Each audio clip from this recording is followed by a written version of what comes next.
Nós estamos meditando no livro de Atos, hoje capítulo 9, e nós vamos ver agora um dos maiores resultados de transformação de vida, que foi de Saulo. Ele veio a ser, então, iniciou o seu cristianismo de uma forma tão espetacular. É isso que nós vamos ler hoje. Atos capítulo 9. Vamos pedir que Deus dirija-nos. Ó Deus e Pai, a tua palavra, ela é viva, ela é poderosa, ela é espírito. E o Senhor nos dá o teu espírito para discernirmos a tua palavra e entendermos ela. Então, meu Deus, fala conosco, em o nome do Senhor Jesus. Amém. Lá no versículo 1 diz: E Saulo, respirando ainda ameaças e mortes contra os discípulos do Senhor, dirigiu-se ao sumo sacerdote e pediu-lhe cartas para Damasco, para as sinagogas, a fim de que se encontrasse alguns desses caminho por homens, quer mulheres, os conduzisse preso a Jerusalém. Lembra que ele então fez uma perseguição à igreja em Jerusalém e muitas pessoas se dispersaram, foram para longe, para fugir daquela fúria. E ele não contente com aquilo, ele foi pedir cartas para poder ir perseguir os cristãos e trazê-los de volta a Jerusalém, para você entender o ódio que ele tinha no coração contra aqueles seguidores de Jesus. Ele tinha raiva, fúria, porque na cabeça dele, ele conhecia muito bem a letra, a palavra de Deus.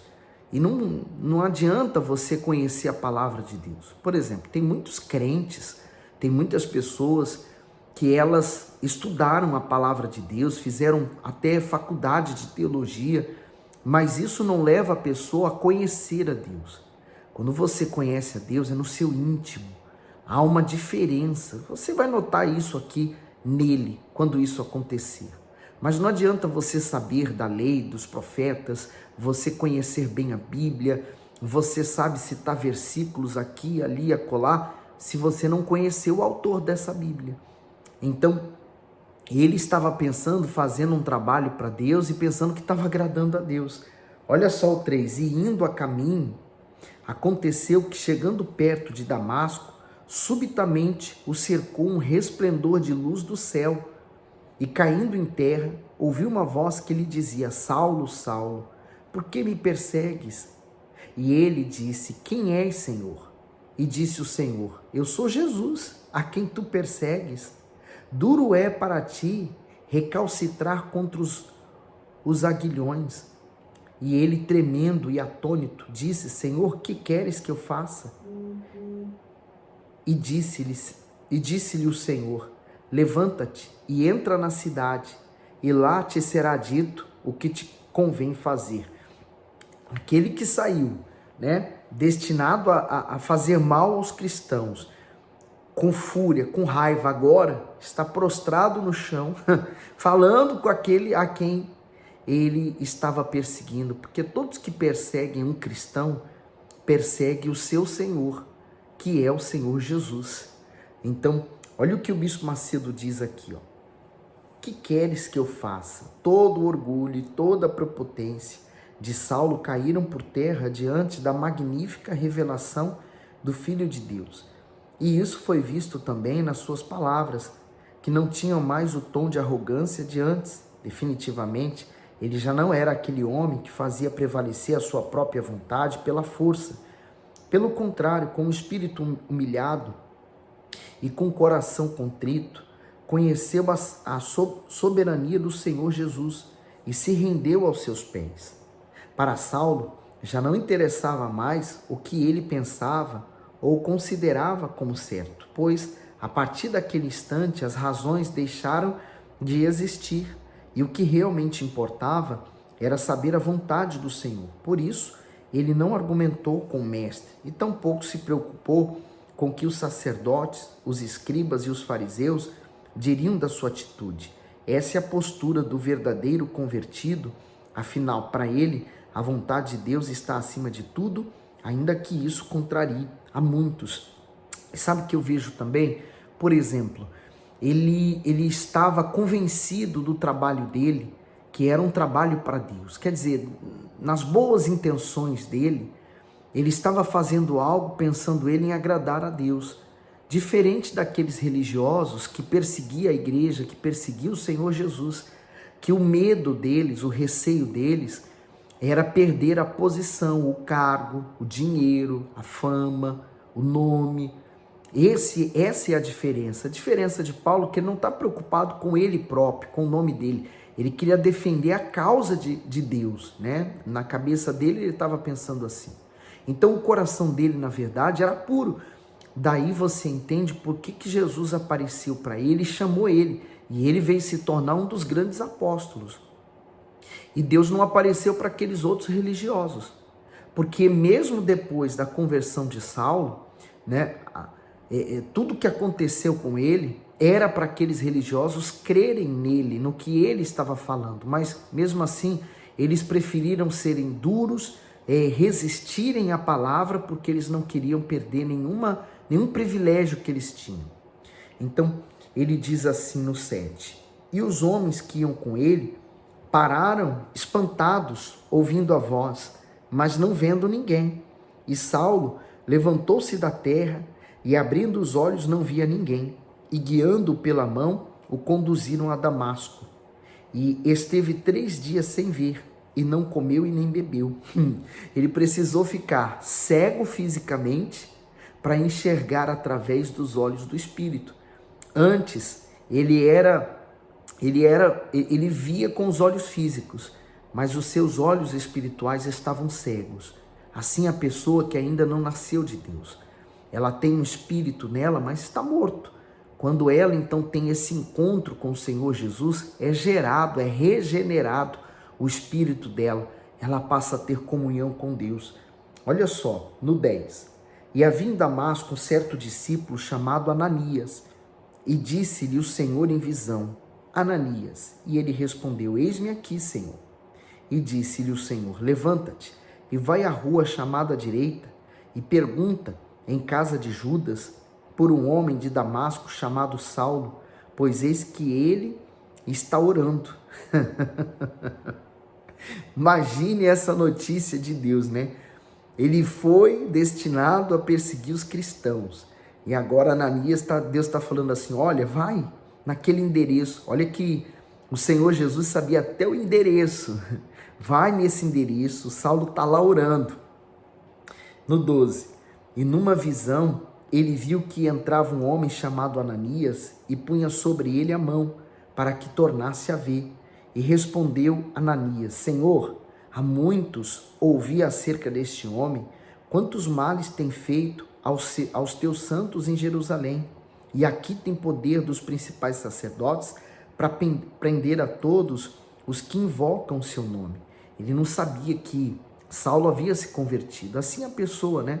Se ela teve um passado muito conturbado, um passado de muita sujeira, quem conheceu ela naquela sujeira, vê ela transformada, não consegue acreditar, né? É difícil. Mas você não é aquela pessoa que fazia isso, era assim, e fazia assado. Sim, eu era, mas eu mudei. É difícil imaginar a mudança da pessoa, né? No 14, e aqui tem poder dos principais sacerdotes para prender a todos os que invocam o seu nome. Disse-lhe, porém, o Senhor, vai, porque este é para mim um vaso escolhido, para levar o meu nome diante dos gentios e dos reis e dos filhos de Israel. Olha o que Deus considerou, né? Por que ele chama de vaso? Porque o vaso é um vaso simples, de barro, né? Ele não tem valor. O vaso, por exemplo, de barro simples, qual o valor que ele tem? É muito barato, né? Porque ele não exige nenhum sacrifício, nenhuma demanda para ele ser um vaso valioso. Mas Deus escolhe vasos assim, simples, para derramar sobre eles o tesouro. Então, esse vaso simples torna-se valioso. E Deus pode usar esse vaso da maneira que ele quiser. Até porque ele também é considerado oleiro. E aí diz assim no 16, e eu lhe mostrarei quanto deve padecer pelo meu nome. E Ananias foi e entrou na casa e, impondo-lhe as mãos, disse: Irmão Saulo, o Senhor Jesus, que te apareceu no caminho por onde vinhas, me enviou para que tornes a ver e sejas cheios do Espírito Santo. Que maravilhoso! Só impôs as mãos. Veja, Saulo, ele conhecia o Velho Testamento. Ele não conhecia Jesus. Ele teve ali naquele momento um encontro com Jesus. Ele conhecia a letra, mas não conheceu a voz do Senhor Jesus. Mas agora iria ter o próprio Espírito Santo dentro dele. E olha o que o Bispo Macedo diz aqui, no comentário do 17. Ananias foi e entrou na casa. Ananias foi exatamente conforme o Senhor Jesus havia orientado. Ao se deparar com Saulo, ele já não o viu mais como inimigo, e sim como alguém que já fazia parte da família da fé, pois o próprio Deus o havia escolhido. Então, Ananias relatou a Saulo o motivo de estar ali. O Senhor Jesus o havia enviado para que impusesse as mãos sobre ele. Isso significa que o verdadeiro amor de Deus consiste em acolher o aflito, ainda que o seu passado tenha sido terrível. Diante disso, jamais podemos fazer qualquer tipo de julgamento ou lançar culpas e acusações contra alguém, pois se Deus aceita o pior pecador que se arrepende, quem somos nós para não os aceitarmos? A parte B, para que tornes a ver. Após 3 dias sem enxergar, Saulo recuperou a visão e recebeu o Espírito Santo por meio da imposição de mãos de Ananias. Sua carência física era grande, porém muito maior era a sua necessidade espiritual. Desse modo, quando os olhos da fé se abriram, as escamas dos seus olhos físicos caíram. Logo em seguida, Saulo foi batizado nas águas, mostrando com isso que ele passaria a desfrutar de uma nova vida com o Senhor Jesus. Veja que a solução de qualquer problema começa no interior de cada um. Quando a alma perdida se abre para Deus, ela é curada e restaurada pela ação do Espírito Santo. Eu vejo que essas escamas que caíram dos olhos dele também caem dos olhos daqueles que se convertem. Você, por exemplo, vai fazer uma faculdade, né? Você estuda livros, você estuda aquela matéria para ter o conhecimento dela. Você pode estudar a Bíblia para ter apenas o conhecimento dela, o que não vai te ajudar na hora da dificuldade, da luta, porque aquilo que você leu, apenas você aprendeu. O que você precisa é ter o próprio Espírito Santo dentro de você, te dando a base, a certeza, a firmeza daquilo que você leu. Então, o nosso espírito se comunica com Deus.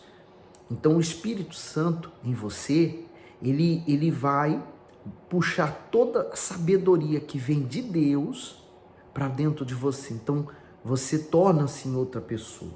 Olha o 18. E logo lhe caíram dos olhos como que umas escamas, e imediatamente recuperou a vista, e levantando-se foi batizado.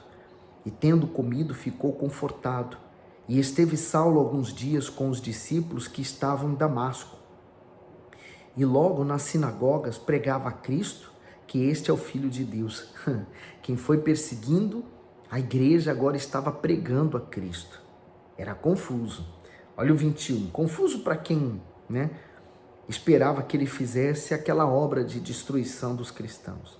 E todos os que ouviam estavam atônitos e diziam: não é este o que em Jerusalém perseguia os que invocavam este nome? E para isso veio aqui, para os levar preso aos principais sacerdotes? Saulo, porém, se esforçava muito mais e confundia os judeus que habitavam em Damasco, provando que aquele era o Cristo. E tendo passado muitos dias, os judeus tomaram conselho para si para o matar. Mas as suas ciladas vieram ao conhecimento de Saulo, e como eles guardavam as portas tanto de dia como de noite, para poderem tirar-lhe a vida. Aquele que veio para matar agora estava sendo ameaçado. Ele se tornou uma ameaça, porque ele estava pregando um Cristo que eles mataram. E eles se sentiam culpados, você não tenha dúvida alguma. Então, olha o 25. E tomando de noite, os discípulos desceram dentro de um cesto pelo muro. E quando Saulo chegou a Jerusalém, procurava juntar-se aos discípulos, mas todos os temiam, não crendo que fosse o discípulo. Eles tinham medo, porque há não muito tempo ele estava ali matando, prendendo, fazendo horrores. Agora ele está querendo se juntar. No 27, então Barnabé, tomando-o consigo, trouxe aos apóstolos e lhe contou como no caminho ele vira ao Senhor, ele falara, e como em Damasco falara ousadamente no nome de Jesus. E andava com eles em Jerusalém, entrando e saindo. Veja, eu estou aqui lembrando, né? O Matias, ele foi escolhido para ocupar o lugar de Judas, né?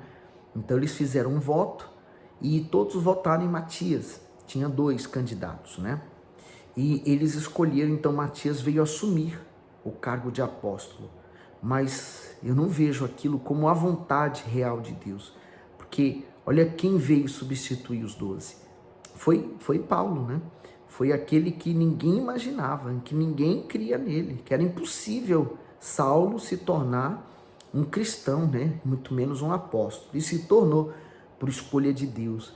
Às vezes os homens te desprezam, às vezes as pessoas não contam com você, mas quando Deus escolhe uma pessoa, essa pessoa escolhida por Deus já era. Não tem quem possa impedir ela de conhecer o Senhor Jesus. Olha o 29. E falava ousadamente no nome do Senhor Jesus, falava e também disputava contra os gregos, mas eles procuravam matá-lo. Sabendo, porém, os irmãos, e acompanharam até a Cesareia e o enviaram a Tarso. Assim, pois as igrejas em toda a Judéia e Galiléia e Samaria tinham paz e eram edificadas e se multiplicavam andando no temor do Senhor e consolação do Espírito Santo. E aconteceu que, passando Pedro por toda parte, veio também aos santos que habitavam em Lida, e achou ali certo homem chamado Enéas, jazendo numa cama havia 8 anos, o qual era paralítico. E disse-lhe Pedro: Enéas, Jesus Cristo te dê saúde. Levanta-te, faze a tua cama. E logo se levantou. Meu Deus, 8 anos de sofrimento, para você entender que o diabo, ele quer isso. Ele quer que as pessoas se conformem com a sua condição, com o seu problema, com a sua dor, com a doença. O diabo quer isso. Ele quer que você se conforme, que você aceite aquilo ali como algo natural da vida. E Pedro foi levando a esperança, vida, foi levando o nome de Jesus. Então ele falou assim: olha, em nome de Jesus, ele te dê saúde. Na hora o homem ficou bom, cumprindo-se assim a vontade de Deus. E aquele que crê, ele recebe. Você não precisa ser super inteligente, super estudado, ter lido a Bíblia toda para receber o milagre. Basta você crer. E aí ele diz aqui no 35: e viram todos os que habitavam em Lida e Sarona, os quais se converteram ao Senhor. Então, o próprio Senhor Jesus usou o testemunho desse homem, o sinal da cura dele, da libertação dele de 8 anos na cama, paralítico. Daquela forma, Deus usou aquele testemunho para atrair outras pessoas, para receberem o reino de Deus. E havia em Jope uma discípula chamada Tabita, que traduzindo se diz Dorcas. Essa estava cheia de boas obras e esmolas que fazia. Quando a Bíblia diz esmolas, não é que ela dava o resto que dava, como nós conhecemos a esmola de hoje, né? Você vê um mendigo na rua, você pega algumas moedinhas e você, eu dei umas esmolas ali para ele. A esmola, ela é traduzida por ofertas. Então ela era conhecida por ajudar a igreja, né?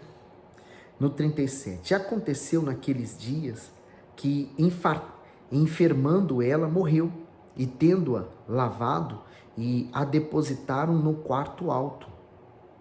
E como Lida era perto de Jope, ouvindo os discípulos que Pedro estava ali, lhe mandaram 2 homens, rogando-lhe que não se demorasse em vir ter com eles. E levantando-se Pedro, foi com eles.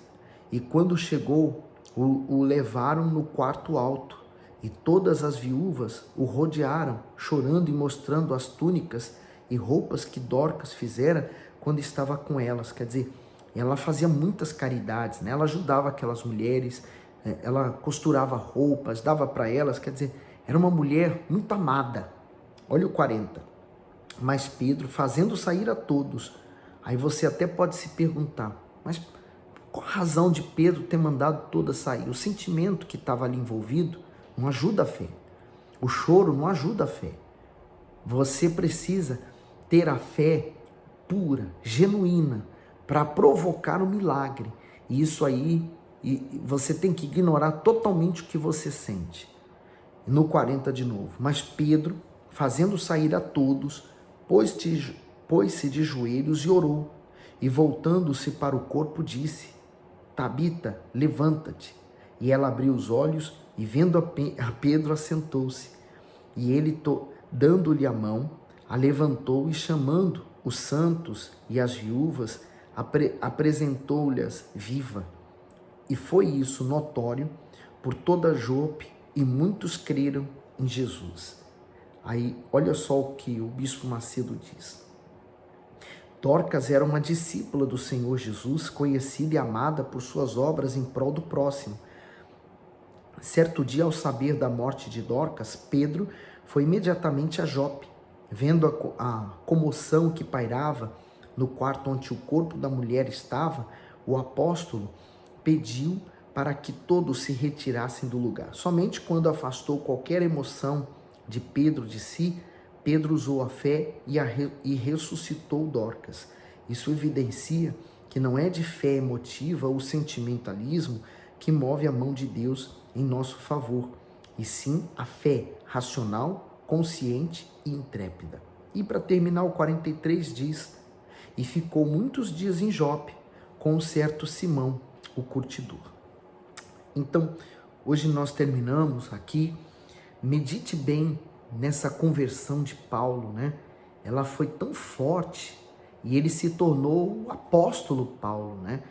Esse grande homem de Deus, cujo o Novo Testamento, boa parte das mensagens que estão aqui no Novo Testamento vem dele. Então, você pode imaginar como Deus usou ele, né? Grandiosamente. Como Deus hoje quer usar você, quer usar a mim. Basta que nós o aceitemos e deixemos e permitimos que ele faça isso através de nós, tá bom? Que Deus ilumine você.